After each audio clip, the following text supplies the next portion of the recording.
in crypto mean for the broader market moving forward? We want to welcome in Ben Emmons, FedWatch Advisor, founder and chief investment officer. Ben, it's good to see you. So here we were talking about Bitcoin and crypto more broadly there with Sean Farrell. He's got that 115, 120 target that he thinks we could get to in the sort of near to medium term.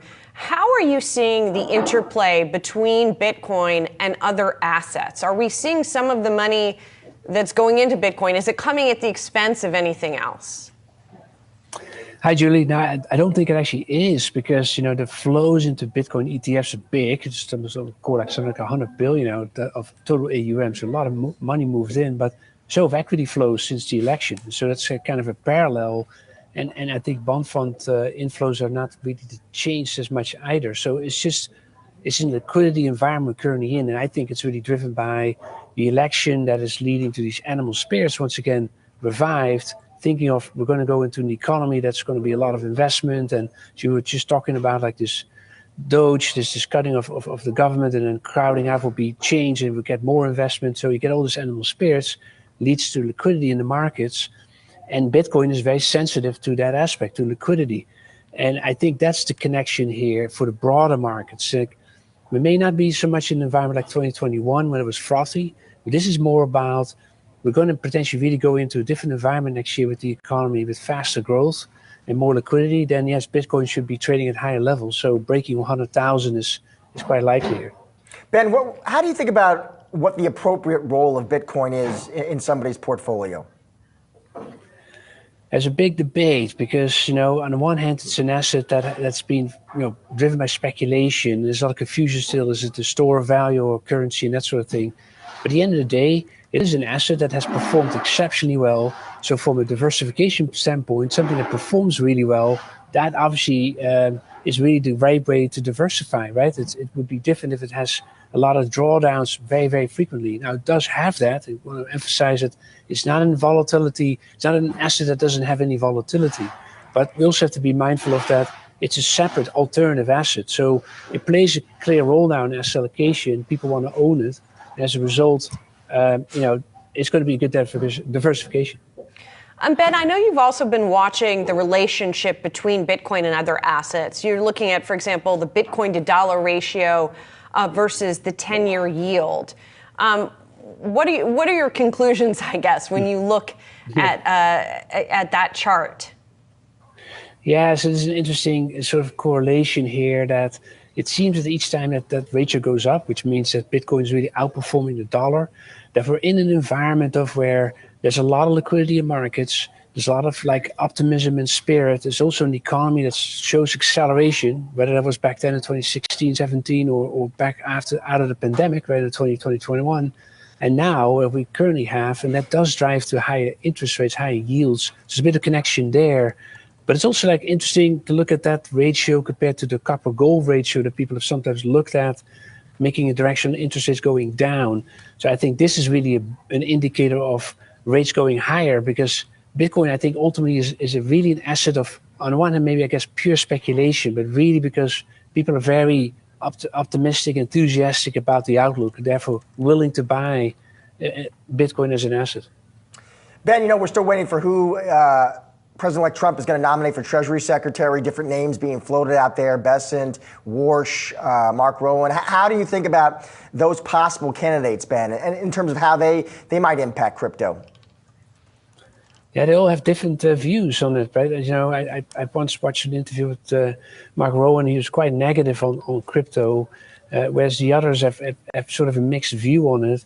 But I think in this particular situation is that this next Treasury Secretary likely would have to take a very different view on crypto than Janet Yellen did. She was very outspoken. It was a speculative asset and had not much meaning.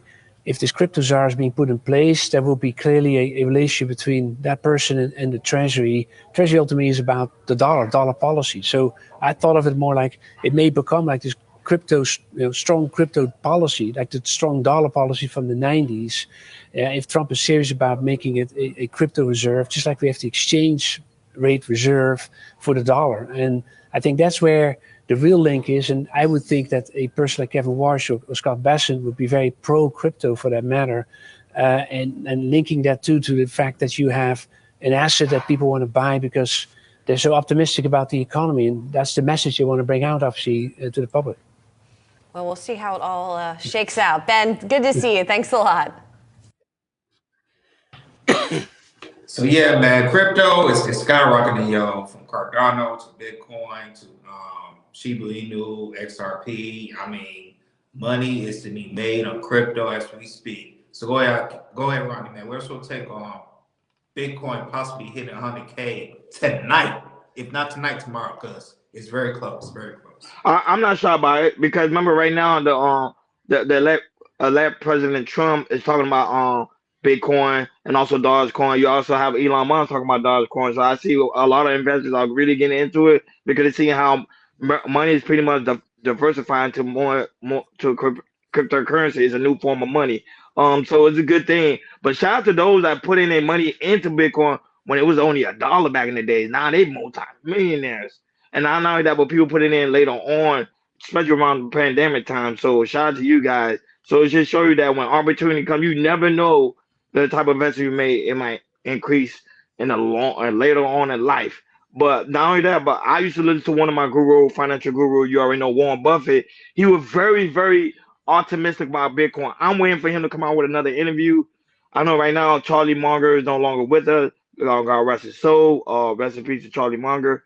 But it's just like I'm just trying to see like what's his idea now about Bitcoin, seeing that it's about to reach 100K. So be on the lookout for that. But as of right now, Bitcoin doing this thing is doing what it's supposed to be doing, and that's what it's doing. It's making people money. Go right ahead, King.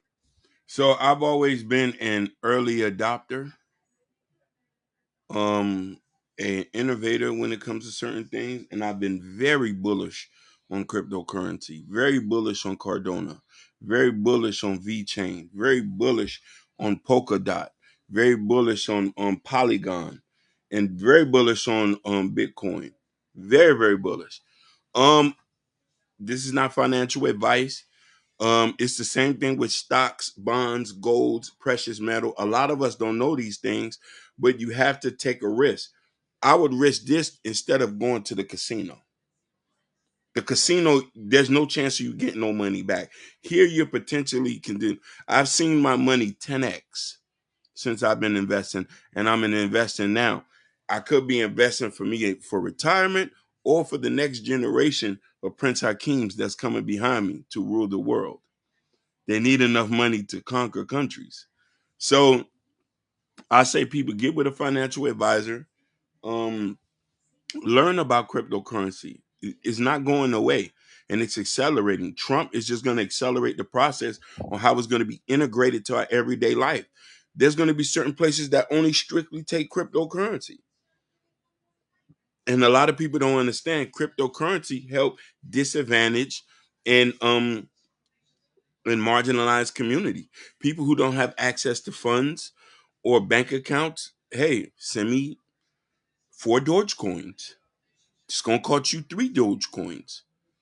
Are you gonna be able to just to get a phone and get paid with Doge and live your life? So I love this, just like I can't wait for the robots to come.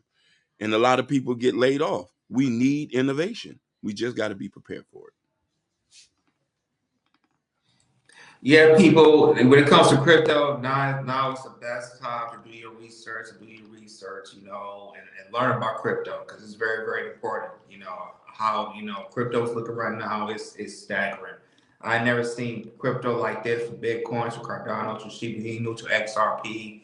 It's just flowing. I mean, if you look at the past 3 months from 3 months ago to now, like for instance, like Cardano, it's up over 100%. Bitcoin is up over 50%. Shiba Inu is up almost 40%. XRP is over 50%. Man, it's just crazy. For me, I'm glad that I still have crypto and I'm still investing a little here and there.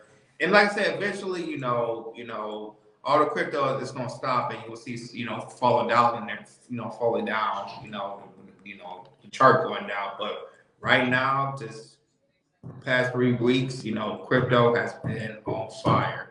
And I encourage people to do their research and learn about crypto because It's looking fantastic right now. And next year, crypto is really going to take over. Really, really going to take over. So please, people, do your research because crypto is not going anywhere. It's stay. It's here to stay.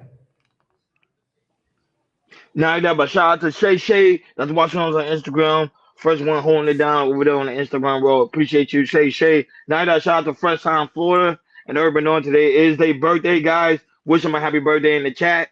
They not Happy Scorpio, birthday. they Sagittarius. Yeah, it is.